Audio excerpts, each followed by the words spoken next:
Want to join me here? Won't you be seated, please, ladies and gentlemen? Come on, Dr. Jaffe and Mr. Krogh, Mr. Ehrlichman. Fine. All right. Ladies and gentlemen, I would like to summarize for you the meeting that I have just had with the bipartisan leaders, which began at 8 o'clock and was completed 2 hours later. I began the meeting by making this statement, which I think needs to be made to the nation. America's public enemy number one in the United States is drug abuse. In order to fight and defeat this enemy, it is necessary to wage a new all-out offensive.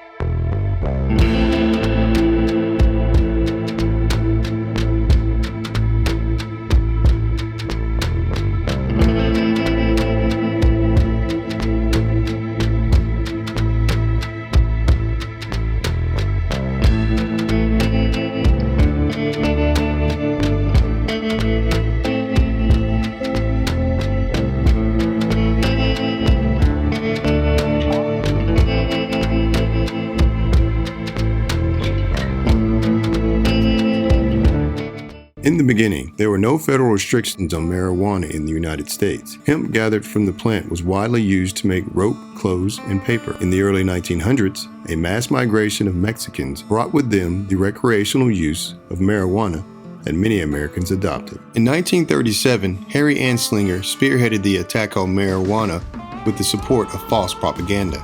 Innocently they dance, innocent of a new and deadly menace lurking behind closed doors.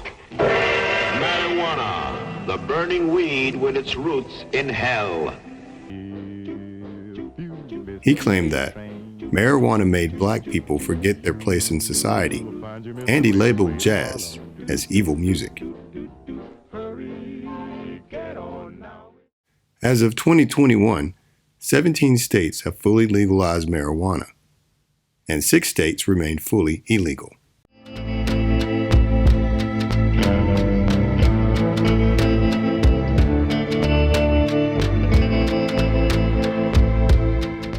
The Alabama Senate passing a bill to legalize medical marijuana, something that's already done in 36 states.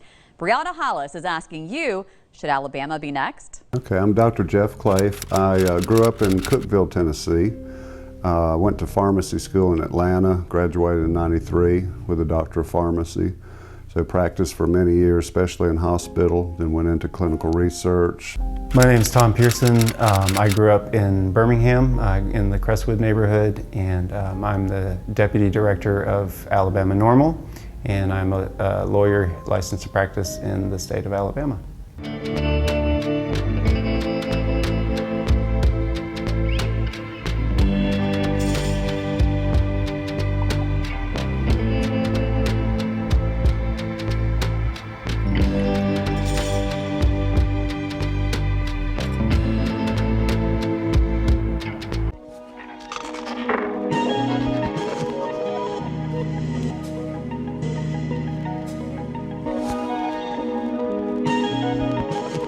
Well, it shouldn't be a surprise. Cannabis has been used as medicine for thousands of years, and it's only been the last 100 years or so that it's been outlawed. So I think it's not a surprise that we see cannabis being used as medicine. I remember when I first learned about the endocannabinoid system in the early 2000s, and I was blown away. I was amazed that it had, number one, taken science so long to discover such a critical biological system, but number two, that our bodies are hardwired to interact with the cannabis plant.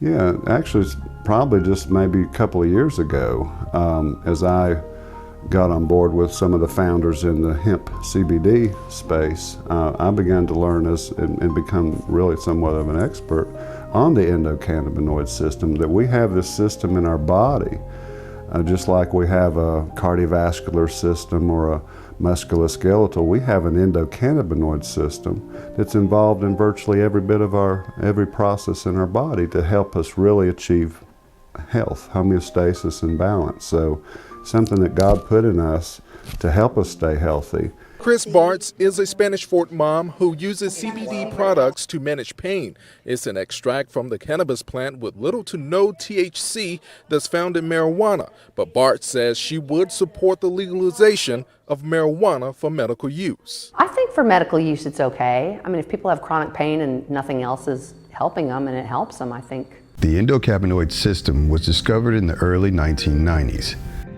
The system is referred to as ECS. It is a biological system located in the body. Its receptors affect the central nervous system. It helps control stress and pain, mood and memory. It can help reduce inflammation. The benefits of the endocannabinoid system and its relationship with marijuana are ever being discovered.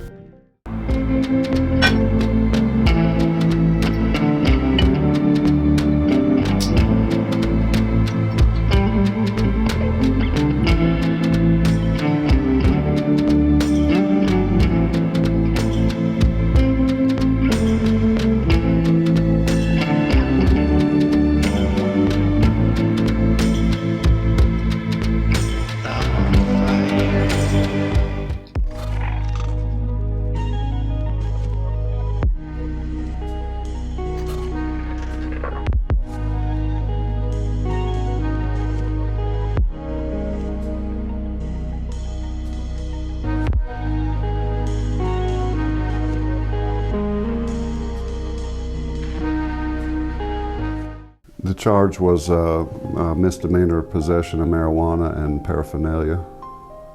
The results, the collateral damage was quite a bit financially, also mentally and emotionally, because it was insult to injury during a time of crisis for my family. It was also used as leverage. We were in a bitter divorce and custody battle, so it was actually used as leverage to keep my son from me. Yes, actually that was part of the, I think, damages, because I had, my career as a pharmacist had also ended abruptly a few years ago as the business went under. And as I was looking for other work in areas that I'd been in before, I should have gotten calls for certain applications. I never did, because I had to put on that, have you ever been convicted? One of the things that I saw in my practice is people who they're already, you know, in like a socioeconomic class, they're already struggling, right? And then they get a cannabis conviction or something like that, and they're unable to pay that fine. And then their driver's license gets taken away from them. And pretty soon they're in so much debt to the state, in addition to their other debt, that there's no way they're going to get out of that. And that just ruins their lives. So it's like, if we can remove some of this burden from people who are already struggling, people who are already, you know, fighting to have a chance at life, to have a chance to like do something, I think that's a positive step in the right direction.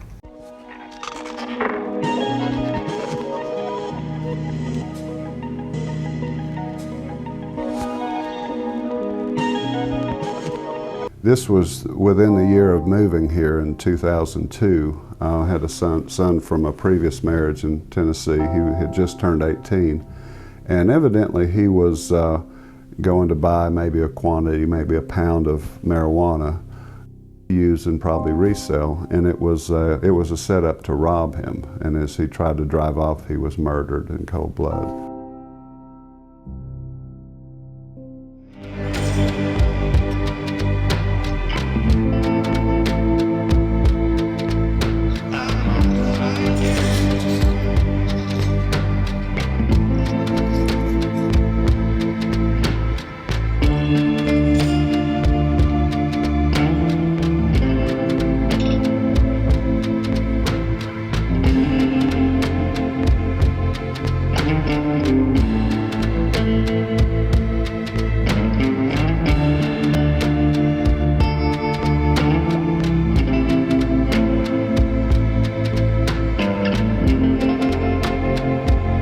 To really understand not only that we have this system in us and that matches this plant that's been used for centuries, really the health benefits of it, that to really stop the prohibition of something that not only that is useful but helpful for our health, but it's also a personal choice of people that I don't feel should have serious consequences of fines and jail. So I think it's time to end the prohibition. I would like to see a complete decriminalization of cannabis, legalization of cannabis for adults. There's no downside to this. Any problems that would occur with cannabis legalization we already have, because the people who are using it are already using it. So look at society right now, and that's it. But the benefits would be that the costs of enforcing prohibition would be eliminated. So not only would you have increasing economic activity, increasing productivity, increasing tax revenue, but you're going to save all of the cost of arresting people, of searching for cannabis, of incarcerating people, of saddling people with probation and parole and criminal records for nothing. Progress Initiative. Launched nearly a year ago, it gives people with a misdemeanor marijuana charge a second chance. New tonight, WVTM 13's Bria Douglas spoke with the mayor about how the program is going. It shouldn't follow them all the way up to the point where we're saying to people, this opportunity exists for a job. Oh, but you can't get it because you got caught with a joint one time. For people to say, I now have a second chance at opportunity, a second chance at a job, second chance at life, it's powerful.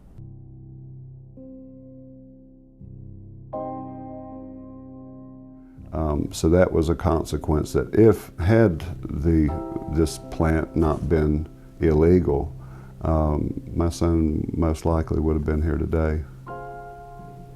As of April 2021, Alabama has two Senate bills, SB 46 and SB 49. SB 46 has passed two House committees and has been approved by the Senate. It is eligible for a House floor vote now. On Tuesday, April 20th, Mayor Woodfin pardoned more than 15,000 Alabamians with convictions related to marijuana.